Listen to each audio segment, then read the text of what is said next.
Can you pass me the water और could you pass me the water, क्या आप बता सकते हैं विथ इन अ सेकेंड कि सही कौन सा है? आज आप किसी कन्फ्यूजन को दूर करने के लिए let's elevate your English one lesson at a time. Welcome back to my channel elevate with Harshita Pandey. और जल्दी से आज की लर्निंग को शुरू करते हैं। कैन और कुड के बीच में क्या डिफरेंस है? ये डिफरेंस बहुत माइनर है, बहुत ईजी है और आपको बहुत ही अच्छे से समझ में आने वाला है। तो चलिए जल्दी से स्टार्ट करते हैं वीडियो को। कैन, देखिए कैन हमेशा यूज़ करते हैं प्रेजेंट एबिलिटी के लिए, ठीक है। प्रेजेंट एबिलिटी मतलब कि जिस काम को करने की मेरी प्रेजेंट एबिलिटी है, जिस काम को मैं अभी कर सकती हूँ, वहाँ पे हम कैन का यूज़ करते हैं। कुड का यूज़ करते हैं पास्ट एबिलिटी को शो करने के लिए। किसको शो करने के लिए? पास्ट एबिलिटी को, मतलब कुछ ऐसे काम थे जिनको मैं अपने पास्ट में कर पाती थी। ओके, अभी मैं इन सब के एग्जाम्पल्स भी दूंगी आपको। अब कैन वर्सेस कुड रिक्वेस्ट के लिए, देखिए कैन का जब भी हम यूज़ करते हैं, अगर हम कैन का यूज़ कर रहे हैं तो कैन का हम नॉर्मल रिक्वेस्ट के लिए यूज़ करते हैं, ठीक है। और कुड का हम यूज़ करते हैं जब हम बहुत ही सॉफ्टर या फिर मोर पोलाइट रिक्वेस्ट करना चाहते हैं, तब हम कुड का यूज़ करते हैं। और कुड एक्सप्रेस क्या करता है? कुड एक और चीज़ के बारे में बताता है। कुड जो है वो एक्सप्रेस करता है पॉसिबिलिटी। कैसी possibility? Present possibility. Possibility present भी हो सकती है, हाँ, प्रेजेंट पॉसिबिलिटी को। तो चलिए जल्दी से एग्जांपल्स देखते हैं।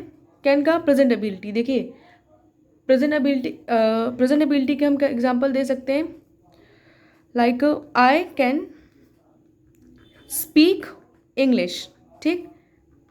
आई कैन स्पीक इंग्लिश, मैं इंग्लिश बोल सकती हूँ, ये मेरी प्रेजेंट एबिलिटी है। आई कैन स्विम, मैं आज भी स्विम कर सकती हूँ, ये मेरी प्रेजेंट एबिलिटी है। आई कैन ड्रॉ स्केच, मैं आज भी स्केच SKETECH, मैं आज भी स्केच SKETECH, हाँ सही है, ये SKE है TECH, okay.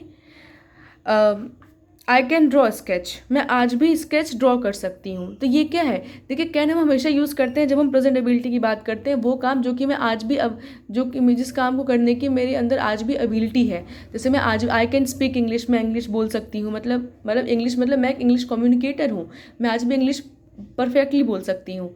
I can swim, मैं आज भी स्विम कर सकती हूँ। आई कैन ड्रॉ स्केच, मैं आज भी स्केच ड्रॉ कर सकती हूँ। देखिए पास्ट एबिलिटी का यूज़ कब करते हैं? पास्ट एबिलिटी का यूज़ तब करते हैं, पास्ट से समझ में आ रहा होगा, जो काम मैं अपने फ्यूचर में कर सकती थी। इसका एग्जांपल मैं आपको देती हूँ। It is like I could dance when I was 10, मतलब कि जब मैं 10 साल की थी तब मैं अच्छे से डांस कर सकती थी। ये एक एग्जांपल, मान लीजिए आपकी ग्रैंड मदर आपसे बता रही है कि जब मैं 10 साल की थी आई could dance when I was 10, मतलब मैं, मान लीजिए आपकी ग्रैंड मदर आपसे बता रही है कि बेटा जब मैं 10 साल की थी तब मैं बहुत अच्छा डांस करती थी, आज मैं ओल्ड एज हो गई हूँ, आज मैं 60 65 70 हो गई हूँ, तो अब मैं डांस नहीं कर पाती, ठीक है। ये एक एग्जाम्पल है। आप और आप ऐसे भी कह सकते हैं कि I could draw sketch when I was younger, मतलब जब मैं यंग थी तब मैं स्केचेस ड्रॉ करती थी। अब हो सकता है कि आपसे, मान लीजिए आपकी फ्रेंड बता रही है कि जब मैं यंग थी, तो या आपकी मदर बता रही है कि जब मैं यंग थी तब मैं स्केच ड्रॉ करती थी, लेकिन फिर धीरे धीरे मेरी प्रैक्टिस छूट गई और मैं अब स्केच उतना अच्छे से ड्रॉ नहीं कर पाती। एक एग्जाम्पल है, आई होप आप समझ गए होंगे। तो कुड वहाँ पे यूज़ होता है जहाँ पे पास्ट एबिलिटी की बात होती है, वो काम जो कि हम पास्ट में बहुत अच्छे से कर सकते थे, ठीक है, मगर आज हम नहीं कर सकते। यहाँ पे हमेशा नाउ की बात होती है और यहाँ पे हमेशा वॉज की बात होती है। So I could dance when I was 10, I could I could drive, ठीक है, व्हेन आई वॉज यंग, मैं जब यंग थी तो मैं ड्राइव करती थी, okay. I could drive when I was young, मैं जब यंग थी तो मैं ड्राइव करती थी। मान लीजिए आपकी ग्रैंड मदर, आपके ग्रैंड फादर या फिर आपकी आंटी आपसे कह रही है कि आई could drive when I was young, मतलब जब मैं यंग थी तो मैं ड्राइव करती थी, तो आप समझ गए होंगे कुड कहाँ पे यूज़ होता है। अब जल्दी से देखते हैं कैन वर्सेस कुड में रिक्वेस्ट को लेकर क्या डिफरेंस है। देखिए कैन जो है वो हमेशा नॉर्मल रिक्वेस्ट के लिए यूज़ करते हैं। इफ यहाँ पे शीट पे बहुत जगह नहीं है तो मैं आपको बताती हूँ, आप ध्यान से सुनिएगा।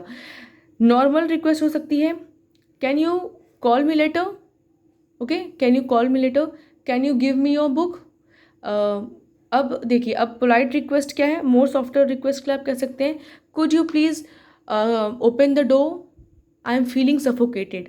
Okay, could you please open the door, I am feeling suffocated, मतलब क्या क्या प्लीज़ आप डोर ओपन कर सकते हैं क्योंकि मुझे सफोकेटेड फील हो रहा है, मतलब या तो मुझे घुटन हो रही है, आप ऐसे कह सकते हैं।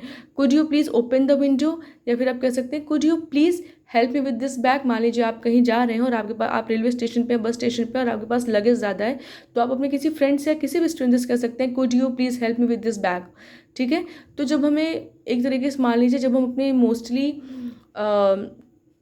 जब हमें किसी ज़्यादा, जैसे अब बैग है, ठीक है, कोई आपका बैग कैरी कर रहा है, तो वो एक हैवी वर्क है, तो उसके लिए आपको ऑब्वियस सी बात है आपको किसी से और ज़्यादा पोलाइट वे में कहना पड़ेगा ताकि सामने वाला बिना जज किए आपकी हेल्प कर दे। ठीक है, so could you please help me with this bag, could you please pass me your bottle, I am feeling thirsty.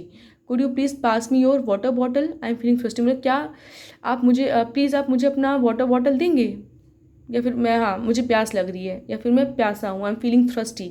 Okay, तो आप समझ गए होंगे कि कैन का कहाँ यूज होता है नॉर्मल रिक्वेस्ट के लिए, जैसे अपने फ्रेंड से नॉर्मली कहते हैं can you please give me your pen, can you please give me your notebook, okay, can you please do this work for me ना यार, हम लोग ऐसे भी बोल देते हैं। ठीक है, फॉर मी यार आप ऐसे भी कह सकते हैं, मतलब एक मैं बहुत ही कैजुअल टॉक की बात कर रही हूँ यहाँ पे। अब देखिए कुड, कुड जो है वो एक्सप्रेस करती है प्रेजेंट पॉसिबिलिटी को भी, कैसे करती है, जैसे कि it could rain today, possibility ये भी है कि आज बारिश हो सकती है। ठीक, एक और, मान लीजिए आप किसी से बता रहे हैं she could eight home right now, she could eight home right now, मतलब इस वक्त वो अपने घर होगी। तो ये सब एक संभावना है आज की, प्रेजेंट प्रेजेंट पॉसिबिलिटी है कि it could be, for example it could be late today, she मतलब आज मुझे आने में देर हो सकती है, she could be at home right now, this could be the right answer, हाँ ये आंसर सही हो सकता है। ओके, अब देखिए यहाँ पे कुछ फिल इन द ब्लैंक्स हैं, इसके जो भी आंसर्स होंगे आप प्लीज़ कमेंट बॉक्स में इसके आंसर्स लिखिएगा 1 2 3 4 करके, और सही गलत मत सोचिएगा, आपको जो भी समझ में आएगा आप उसको ऑनेस्टी से लिखिएगा, अगर वो गलत भी होगा तो मैं हूँ आपको बताने के लिए। So I hope you find this video useful, and if you find it useful then please like and subscribe elevate with Harshita Pandey. Thank you for watching, keep learning, keep growing, see you in the next video.